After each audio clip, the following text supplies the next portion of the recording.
I didn't mention, I got a mulligan here. I didn't mention Steve Bannon's arrest today, and I meant to. I talked about it at the top of the show, so I'm glad I can get it in now. Look, everybody is entitled to the presumption of innocence. I've met Bannon a couple times, never really dealt with him.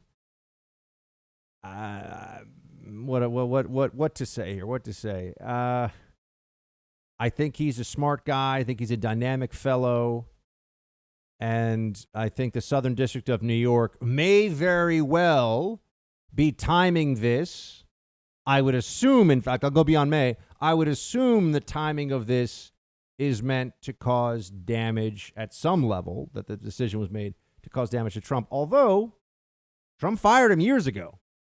So this is like a former White House advisor who is allegedly involved in grifting because he has this Build the Wall nonprofit, and along with some other people, including a fellow who's an Iraq War veteran who I believe is a triple amputee.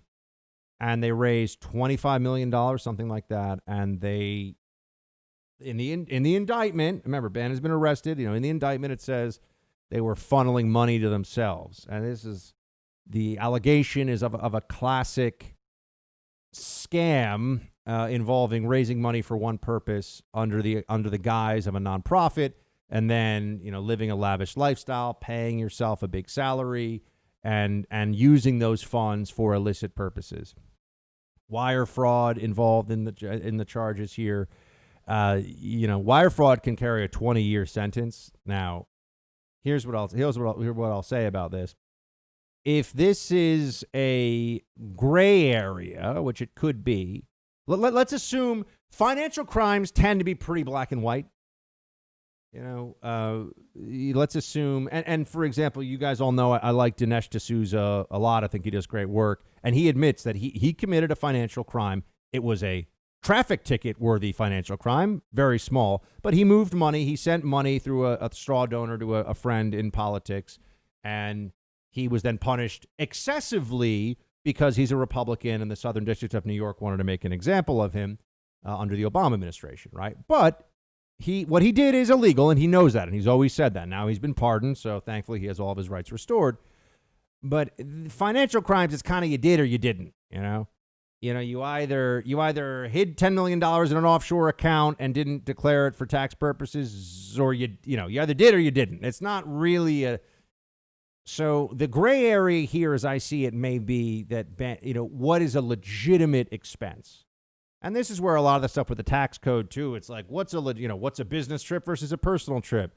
These are gray areas, and they're subject to interpretation. And I think that the tie goes to the citizen, so to speak, on this stuff. I think that if it's a close call, it goes to the person, that the government's going after.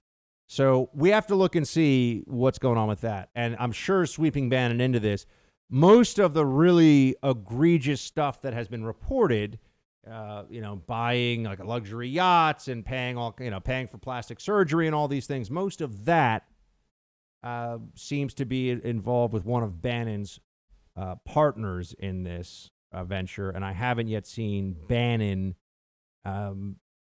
like he's caught red-handed on this stuff. That all said, if they bring this kind of a charge, they know that it's going to be very, very clearly they got him or they don't. The only way that I could see him fighting this in court would be if it comes into that judgment call zone on certain expenses. Is this a legitimate expense? Is it not? Do I think that there's politicization in this targeting?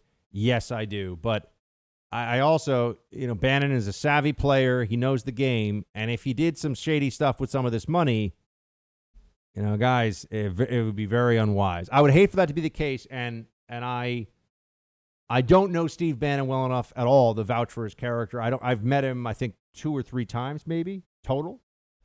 I think just twice. I think I met him. So I don't know him well at all. I've spoken to him once, really. This to me, though, is concerning. The Southern District. It is possible. This is what I would say to you. It is possible for there to be a criminal charge like this that is somewhat politically motivated, but is still a legitimate criminal charge. maybe they want to get you, but if you give them an opening to get you and it's legit, they've got you. So we shall see. He's pleaded not guilty, but that doesn't, you always plead not guilty subject to plea bargain negotiation. I mean, if you plead guilty, it's because you already have a deal made, right? I mean, at this stage, he's just waiting to see. I'm wondering if he's going to fight it all the way, because I can tell you this: if he does fight a federal wire fraud charge and he loses, he's going to spend some time in prison. He's going to go away for a while. That's real.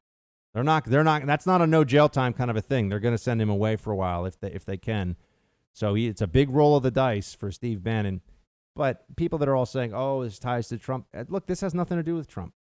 People can work for a president and later on do a bad thing, and it has nothing to do with this White House, nothing to do with this president. And if you're going to say, "Oh, well, it shows that," and I actually think that Bannon was very good for the messaging for the Trump campaign. I wanted more people like Bannon, and I've said this, involved in the campaign now. I think the campaign can feel a little sort of Goldman Sachs cookie cuttery sometimes these days. It's gotten better, but in the beginning of this go around, I wasn't really liking it so much. So we'll see what ends up happening with Steve Bannon. It's just a shame. I hate when one of, look, I don't know Bannon, but I think of him as one of our team. And I hate when one of our team does something that, assuming he's guilty, and I don't assume that, but let's just, for the purpose of conversation, I hate when we give the other team a win like this, a stupid win. It wasn't necessary. It's not necessary. Shouldn't be done. Bannon, this isn't, no one's died over this. It's not some horrible, but playing games with a nonprofit's funding, especially on an issue like this, it just, you're giving them the opening, and the libs will love being able to take Bannon down over this. I mean, that's I can't think of anything that's more exciting to them than that possibility. So we'll have to see, my friends. I'm gonna talk to some of my friends who know Bannon and see what they think of it. But there's a part of me that wants to yell, "No way Steve Bannon did this. He's good." I just don't know. Hey, Team Buck, thank you so much for watching The First on YouTube. If you like this video, please click that little thumbs up button so then it will log as liked. And also, if you want to see more great content from The First, please click subscribe.